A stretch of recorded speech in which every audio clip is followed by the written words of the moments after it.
Hello, and welcome to History in Elections, where today I'm going to be continuing the series, which I do every month, where I look at the current polling data across the presidential election for all the swing states.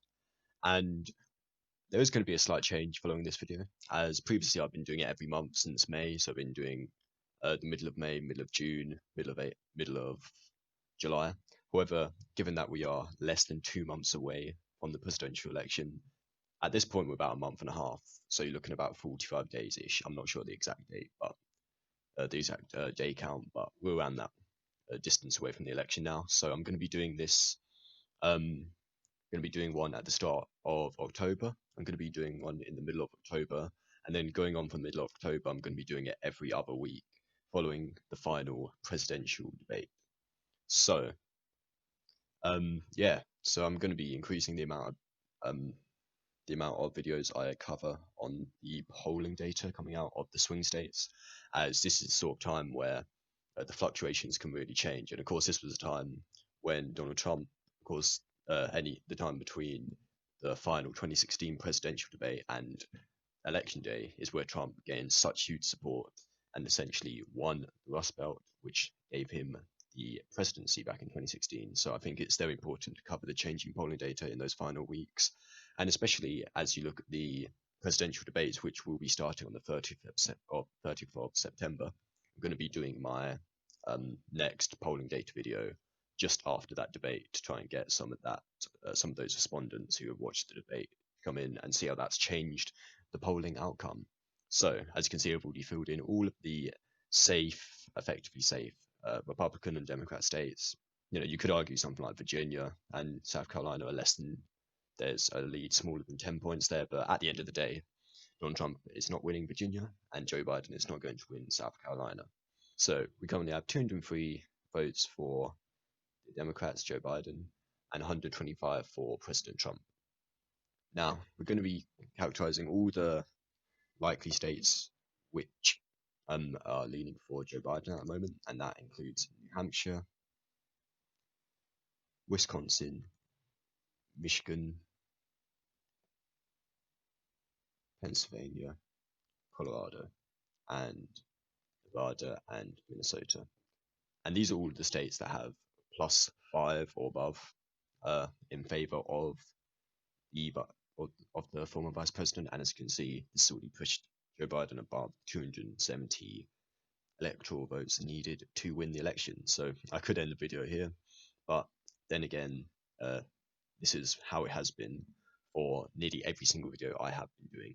Of course, the polls, you could argue that they somewhat favor Joe Biden, but it's been consistent. It's been very consistent. These are the average polls I'm using from 538, and some of them are actually decreased. Michigan is a solid win for Joe Biden at this point. Pennsylvania has, somewhat stayed around the same point, but Nevada, Colorado, and New Hampshire have all dropped since the last video. From what I've seen, about a 2 or 3 point drop in those states, but these are safe Democratic states at this point in the election. Trump's not making the big inroads which he needs. Minnesota's gone up by about 4 points, so Biden now holds a 9 point lead, 51%. A majority of the population or of the electorate in Minnesota will be voting for Joe Biden, according to the average polling data, and this is only a good sign. If he is holding a likely lead, a 5 point plus lead in all of the Rust Belt states, all the ones that he needs to win, that Hillary Clinton lost, Wisconsin, Michigan, and Pennsylvania, then it will be over for Trump.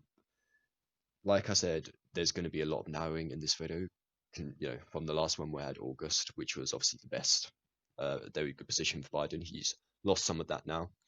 It's gone a bit more in favor of Trump, but Trump is not winning the states that he needs to win. He needs to hold the states that won him the election.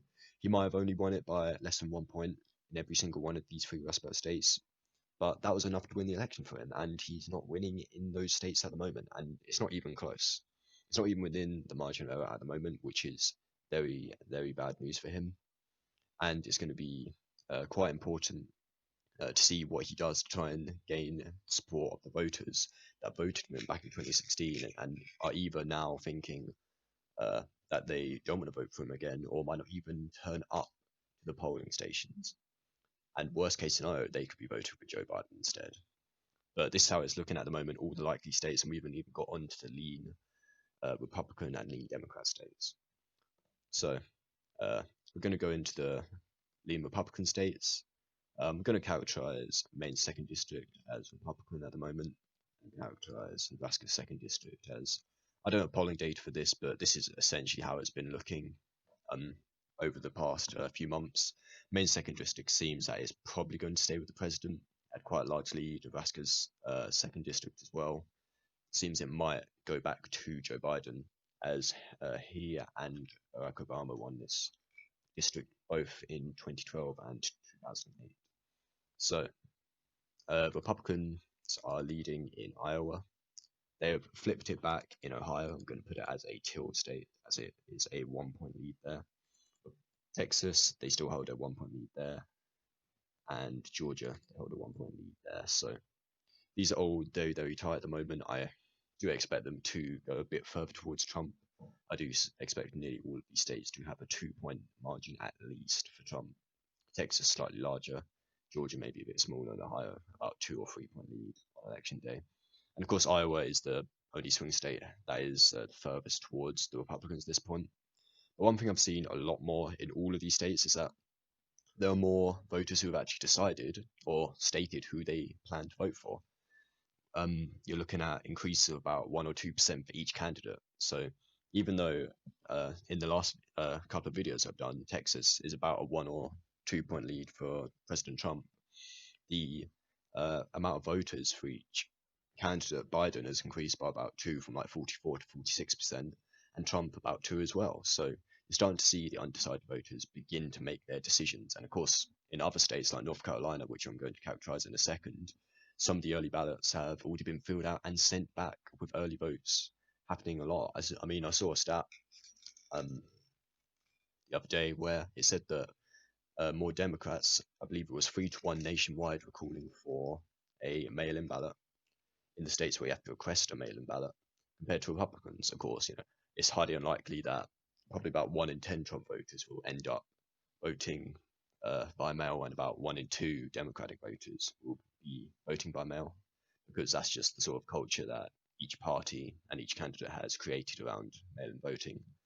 But I think that could prove contentious when it comes to the actual election, as there's going to be a lot of late mail-in ballots that are going to be counted, and that is going to be not the best sign for the legitimacy of an election, especially if it is close, and especially if Trump wins from in-person voting, which is counted on the day or on the night of the election.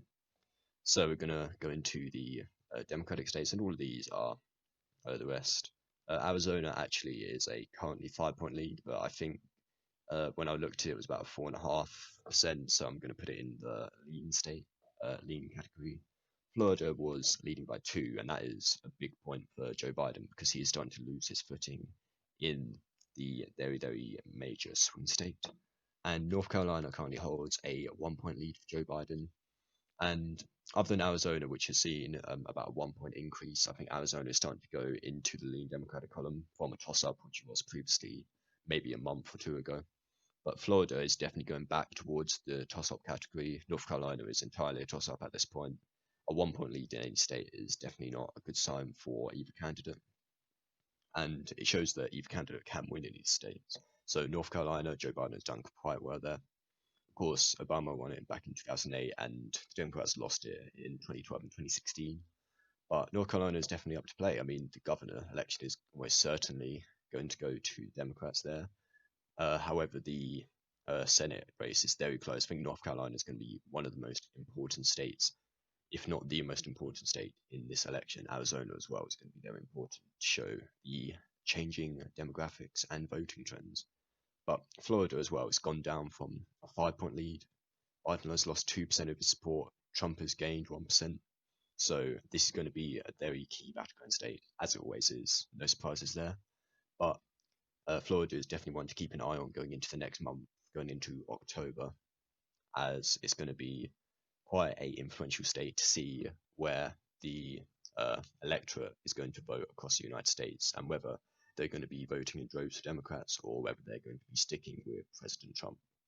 Now, this currently leaves the current polling data as of 19th of September, with 334 electoral votes for Joe Biden and a victory for the Democrats, and Trump with 204 electoral votes. And this is slightly better than it was in August for the president.